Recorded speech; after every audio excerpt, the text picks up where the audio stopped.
Hello guys, welcome to Hollywood Recapped again. In today's video, I will explain you a 2018 American spy thriller movie Red Sparrow. Spoilers ahead. You have been warned. Movie starts and we are introduced to our two lead characters Dominika Egorova and Nate Nash.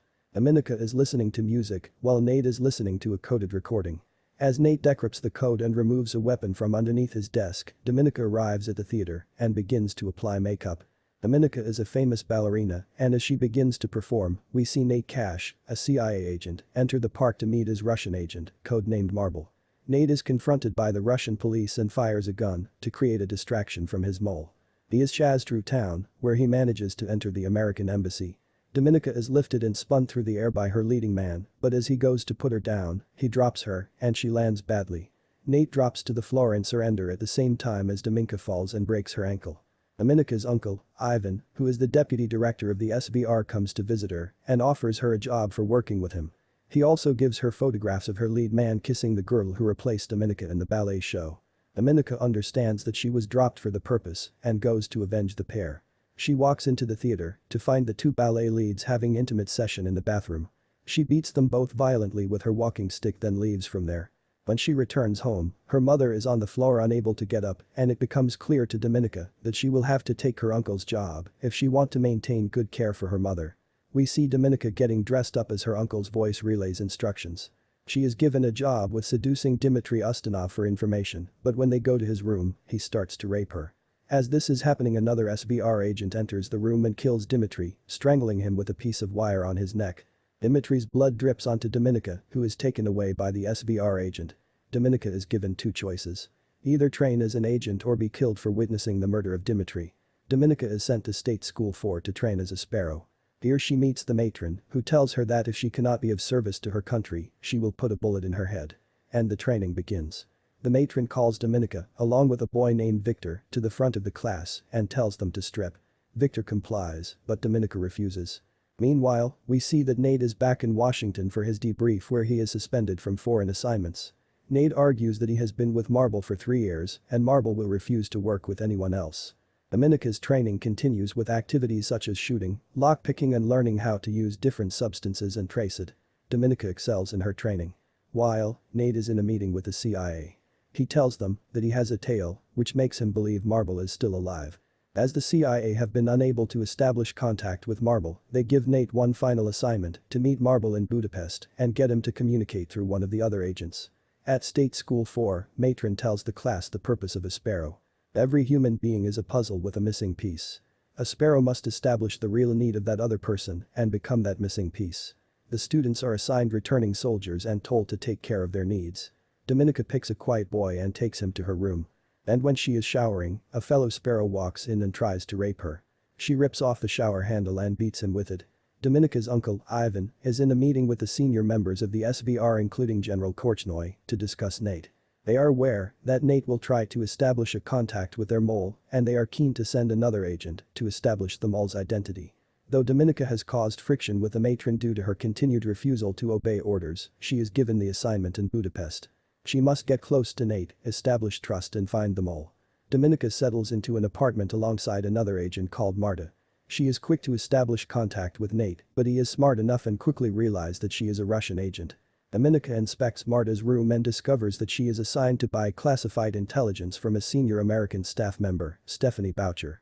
Nate invited Dominika for dinner, but she doesn't come, instead waiting outside for him to leave. She then follows him back to his apartment and gets him to talk about the incident in the park that we were witnessed at the beginning of the movie. Dominika is contacted by Ivan. She tells him that she is building trust with Nate and has extracted information about the night in the park. When Ivan pushes her, asking why she is not working more fast, Dominika says that she is helping Marta with her assignment. When Dominika returns to her apartment, Marta has been brutally murdered for sharing the details of her assignment and Dominika is threatened with the same result if she fails to deliver results for the agency. Dominika goes to Nate and tells him about the Russian plan. He offers her a position working for the CIA and tells her that he would never treat her how her uncle does. Dominika passes a lie detector given by the CIA and takes up their first assignment to meet with Miss Boucher and swap the intelligence for fake discs to give to the Russians. She completes this task, but as she leaves the hotel she is captured by the Russians and she is taken back home. Here she is tortured badly. Here we see that she was repeatedly asked if she gave Miss Boucher to the Americans. The first time she says no. She is stripped naked, locked in a room with her hands tied to the ceiling. Water pours down on her. The second time Dominika says no. And now she is beaten with a hammer across her legs, arms, and finally her head. The final time Dominika says that she did not give Miss Boucher to the Americans, she is threatened with a gun, but when the trigger is pulled it becomes clear it wasn't loaded. Ivan comes the room and talk to Dominika. He tells her that he can only provide so much protection for her. She responds by telling her uncle that this was all part of her strategy. She had to make the Americans believe her credibility, she needed to give Nate a reason to have faith in her, and now that she has been tortured, Nate will have total trust in her. Dominika asks her uncle to let her go back and prove that she can get the job done efficiently. At this point we are left to guess whose side she is really on. Upon Dominika's return to Budapest, she is reunited with Nate, they passionately embrace, and the care they have for each other seems to be genuine. But, in the middle of the night, Dominika wakes to find that Nate is no longer sleeping next to her. She walks out into the kitchen where she sees Nate tied to a chair and a SVR agent is slowly torturing him. Dominika is in shock seeing this, but she knows what she must do, and then she offers to help extract information from Nate by peeling off slices of his skin. Nate yells out in pain, but Dominika continues doing so. As the trust builds between Dominika and the SVR agent, he lets down his guard just long enough for Dominika to attack him and free Nate. Now the two of them work together to bring down the Russian, but not without sustaining wounds for themselves. As Dominika recovers in hospital it looks like it is all over for her.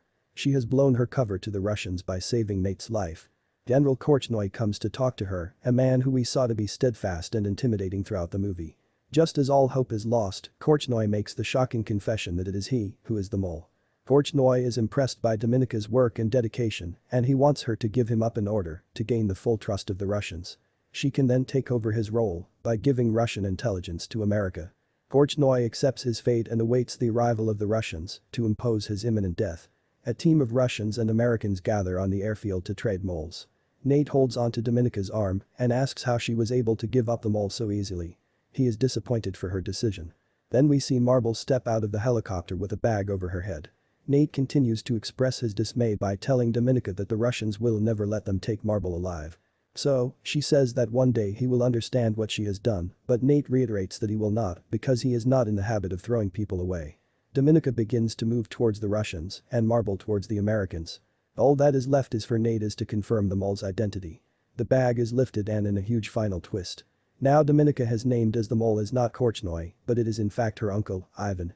In a flashback we see that Dominika has worked for a long time to implicate her uncle. Removing a glass from Nate's apartment and placing it in Ivan's and opening a bank account in Ivan's name into which she got the CIA to transfer money. There is a look of resignation in Ivan's eyes and as he passes Dominika in the exchange process, he says you have killed me. As she responds to him didn't I do well uncle? They walk past each other, but as Ivan approaches the Americans he is shot dead. The Russians grab Dominika who is in shock and push her into the helicopter. She is later receiving a Medal of Honor from the Russian government. Korchnoi gives her a nod as everyone applauds. At last we see, Dominika returns to look after her mother. She receives a phone call. There is no voice, but only a sound of classical ballet music, which makes her smile. The movie ends here. If you loved the video then please leave a like and consider subscribing. It helps the channel as we put a lot of effort making these videos for you.